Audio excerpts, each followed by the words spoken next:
Lotus reality and agro farming వారు premium farm land projects మన పొలం ఫేజ్ 1, 2 మరియు 3 కంప్లీట్ చేసుకొని మన పొలం phase 4 Wasar village at Narayana Khed లో ఆగస్టు 15 ఇండిపెండెన్స్ డే రోజు గ్రాండ్ లాంచ్ చేయడం జరుగుతోంది. లాంచింగ్ మరియు ఇండిపెండెన్స్ డే సందర్భంగా 5 గుంటాస్ ల్యాండ్ అవుట్ రేట్ లో బుక్ చేసుకున్న వారికి 1,50,000 రూపాయల డిస్కౌంట్ తో పాటు 2 గ్రాముల గోల్డ్ ఫ్రీగా ఇస్తున్నారు. పూర్తి వివరాలకు సంప్రదించండి.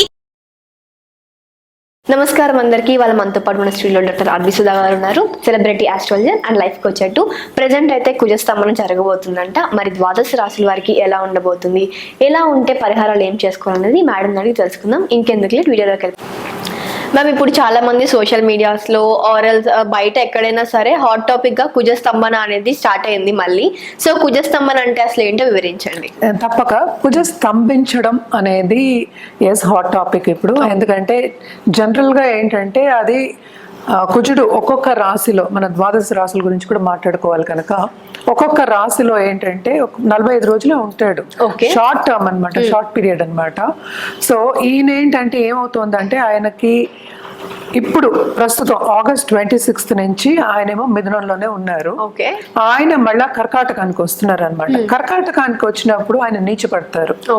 సో ఇప్పుడు కుజుడేమో మిథునంలో ఉంటే మిథునానికి అధిపతి ఏమో బుధుడు. బుధుడు అగైన్ ఏంటంటే ఎనిమి అవుతాడు అనమాట. మనం జనరల్ గా ఏంటంటే ప్లానెటరీ పొజిషన్స్ కానీ ప్లానెట్స్ కానీ ఇప్పుడు 9 ప్లానెట్స్ ఉన్నాయి. 9 ప్లానెట్స్ కి ఏంటంటే ఫ్రెండ్షిప్స్ అనేది మాట్లాడుకుంటాం, ఎనిమిటీ అనేది మాట్లాడుకుంటాం. సో మార్స్ కి అంటే కుజుడికి బుధుడు ఎనిమి అవుతాడు అనమాట. సహజంగానే ఫ్రెండ్షిప్ దాంట్లో మన ఎనిమి అని తీసుకున్నాం. సో ఒక ఎనిమి ఇంట్లో ఉండి అలాగే కర్కాటకానికి వచ్చినప్పుడు నీచ పడతాడు. సో కర్కాటకానికి వచ్చినప్పుడు నీచ పడినప్పుడు స్తంభన అనేది జరుగుతుంది. అంటే ఏంటంటే, సో సింపుల్ ఎగ్జాంపుల్ చెప్పాలంటే మనకి ఒంట్లో బాగాలేదు, నలతగా ఉందనుకో, మనం చేయలేము కదా, సో పడుకోవాలి లేకపోతే రెస్ట్ తీసుకోవాలి అనుకుందాం కాసేపు. సో అక్కడే ఆగిపోతాం కదా, మిగతా పనులన్నీ ఆగిపోతాయి. సో అది స్తంభించడం అంటే అదనమాట. సో స్తంభించడం అనేది మనం retrograde motion plus retrograde motion కూడా మనం నీచ పడినప్పుడు చెప్తాము. అలాగే మనం ఏంటంటే ఇప్పుడు రావుకేతులతో కలిసి ఉన్నప్పుడు కానీ లేకపోతే కొంచెం retrograde motion in enemies house అనుకుందాం, అలాంటప్పుడు ఏంటంటే పనులు అనేవి జరగవు అంత ఈజీగా. మనకి తెలిసిన ఇంకో విషయం ఏంటంటే కుజుడు అనేవాడు మనకి ఇచ్చేది ఎప్పుడు అగ్రెసివ్నెస్ ఇస్తాడు అనమాట, కరేజ్ ఇస్తాడు. ఇవన్నీ ఎందుకు కావాలి మనకి, ఒక లైఫ్ లో కావాలి కదా ఇవన్నీ. ఎందుకు కావాలి, ఒక పనిని మనం పూర్తి చేయాలి అన్నప్పుడు ఏ పనైనా సరే, అది చిన్న పని అవ్వచ్చు పెద్ద పని అవ్వచ్చు, వాళ్ళ దీన్ని బట్టి ఉంటుంది. అది పూర్తి చేయాలి అన్నప్పుడు మనకి ఆ ధైర్యం అనేది కావాలి, నమ్మకం అనేది కావాలి. ఇవన్నీ ఏంటంటే ముందుకు సాగడానికి ఒక సూచనలే కదా. సో ఇవన్నీ ఏంటంటే కొంచెం తగ్గుతాయి అన్నమాట. సో అందుకోసం మనం ఏంటంటే కుజస్తంభన గురించి ఎక్కువ మాట్లాడుకోవడం అనేది జరిగింది. అసలు ఇప్పుడు ఏం జరుగుతోంది 2024, 2025 లో చూద్దాం, అంటే ఈ ఇయర్స్ లో. సో ప్రస్తుతం ఆగస్ట్ 26 నుంచి మనకి మిథునంలోనే ఉన్నారు. ఆయన మళ్ళీ ఏంటంటే కర్కాటకానికి 20th అక్టోబర్ వస్తున్నారు. 20th అక్టోబర్ నుంచి 21st జాన్ వరకు మనకి కర్కాటకంలో ఉన్నారంటే నీచ స్థితిలో ఉన్నారు. సో నీచ స్థితిలో ఉన్నప్పుడు స్తంభించినట్లు లెక్క. తర్వాత ఏంటంటే 7th డిసెంబర్ నుంచి రిట్రోగ్రేడ్ అవుతున్నారు. రిట్రోగ్రేడ్ మోషన్ అంటే అసలు ఏంటి అంటే వెనక్కి తిరిగి చూస్తున్నట్టు, స్ట్రైట్ గా వెళ్లకుండా ఆగిపోయి వెనక్కి తిరిగి ఫ్లిప్ సైడ్ అంటూ ఉంటాం మనం, అలా చూస్తున్నట్టు అన్నమాట. అది ఎప్పటి వరకు ఉంది మనకి, ఫిబ్రవరి వరకు ఉందన్నమాట.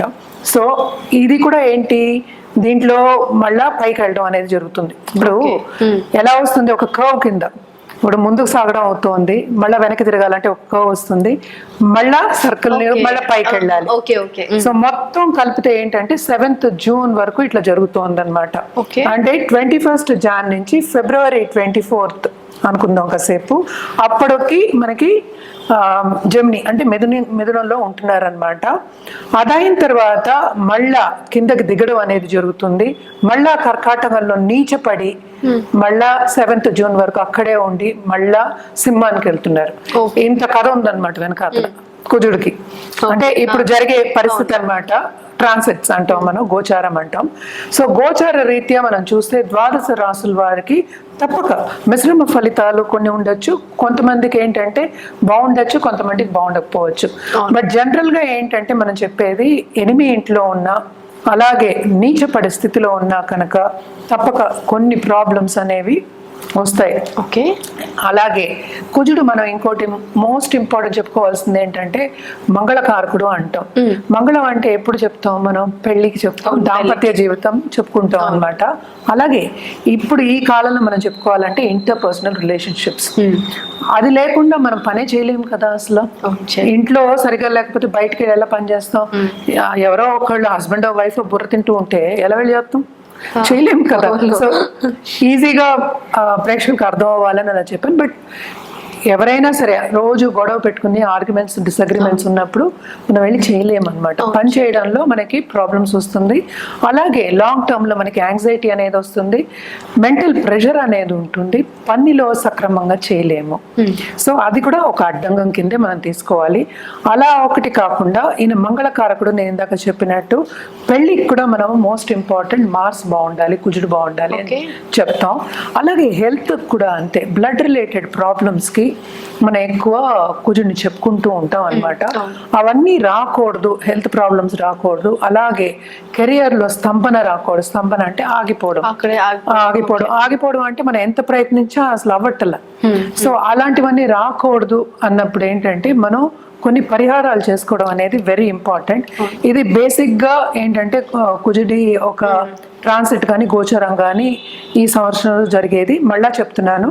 సో కర్కాటకానికి 20th అక్టోబర్ కి వస్తున్నారనమాట. ఆయన 21st జాన్ వరకు అందులోనే ఉంటున్నారు కర్కాటకం. కర్కాటకంలోనే కుజుడు నీచపడతారనమాట. నీచంగా ఉన్నప్పుడు కొన్ని స్తంభిస్తాయి, మనం మాట్లాడుకున్నాం. అలాగే ఏంటంటే 7th డిసెంబర్ నుంచి 21st జాన్ వరకు కర్కాటకంలో రిట్రోగ్రేడ్ లో ఉంటున్నారు. రిట్రోగ్రేడ్ అంటే ఏంటంటే వెనక్కి తిరిగి మళ్ళీ పైకి వెళ్తున్నారు. పైకి ఏంటంటే ఎక్కడికి? మనకి మిథునానికి వెళ్తున్నారు అనమాట. సో మిథునంలో మళ్ళా 24th ఫిబ్రవరి వరకు ఆయన రిట్రోగ్రేడ్ లో ఉంటున్నారు అనమాట. మళ్ళా ఏమవుతోంది? ఏప్రిల్లో ఆయన మళ్ళా కర్కాటకానికి దిగుతున్నారు అనమాట. 2025 ఏప్రిల్. ఇవన్నీ మనం 24 అండ్ 25 అది 7th జూన్ వరకు కర్కాటకంలో నీచ స్థితిలో ఉంటున్నారు అనమాట. సో ఇది కన్ఫ్యూజ్ కాకుండా బాగా వింటే కనుక, క్లియర్ గా వింటే కనుక అర్థం అవుతుంది. సో 3rd ఏప్రిల్ నుంచి 7th జూన్ వరకు మనకి కర్కాటకంలో నీచ స్థితిలో ఉంటున్నారు, డైరెక్ట్ మోషన్ లో ఉంటున్నారు అనమాట. సో రిట్రోగ్రేడ్ లేదు అక్కడ, డైరెక్ట్ మోషన్. అది 7th జూన్ కేమో కిందకి దిగుతున్నారు, ఎక్కడ? సింహానికి దిగుతున్నారు అనమాట. సో ఇంత ఏంటి ఆల్మోస్ట్ 8 months ఏంటంటే అన్ని ద్వాదశ రాసులకి ఎఫెక్ట్ అనేది ఉంటుంది. నేను ఇందాక చెప్పినట్టు ఇవన్నీ హెల్త్, అట కుటుంబ విషయం, అలాగే పెళ్లి విషయం, love relationship and also status, ఈ అన్నిటికీ ఏంటంటే భంగం కలుగుతుంది, స్తంభిస్తుంది అని చెప్పడానికి ఇంత వివరణ మనం ఇవ్వాల్సి వచ్చింది అనమాట. జనరల్ గా ఏంటంటే మనం ఎప్పటికైనా కుజుడికి పరిహారం చేసుకోవాలి అన్నప్పుడు తప్పక సుబ్రహ్మణ్య స్వామికి చేసుకుంటాము. అలాగే ఏంటంటే దుర్గాదేవికి ఎక్కువ చేసుకోవడం అనేది ఆన్మాయిత్ అన్నమాట. సో జనరల్ గా ఏంటంటే మనం ఓం కుజాయ నమః అని మనం మంత్రం కంటిన్యూస్ గా చాంట్ చేసుకోవచ్చు అన్నమాట. ఇప్పుడు తులారాశి వారికి ఎలా ఉందో వివరించండి. ఓకే, తులారాశి వాళ్ళకి కుజ స్తంభనముల అని ఏంటంటే 2nd lord and 7th lord మనకి తెలుస్తూ ఉంటాయి. ఇన్ రిలేషన్ మనం చెప్తూ ఉంటాం. ఈ రాశి వారికి 2వ ఇంటి అధిపతి, అలాగే 7వ ఇంటి అధిపతి. సో తప్పక వీళ్ళకి ఏంటి దాంపత్య జీవితం అంటే పార్ట్నర్షిప్, బిజినెస్ కూడా మనం చెప్పుకోవాలి. దాంట్లో ఎడబాటు అంటే పార్ట్నర్ వాకౌట్ అయ్యే ఛాన్సెస్ ఉంటాయి ఈ 8 నెలల్లో. ఎస్పెషలీ ఏంటంటే ఈయన కుజుడు స్తంభించినప్పుడు, అలాగే రిట్రోగ్రేడ్ అయినప్పుడు, అలాగే స్తంభన ఎప్పుడు జరుగుతుంది? నీచంలో ఉన్నప్పుడు.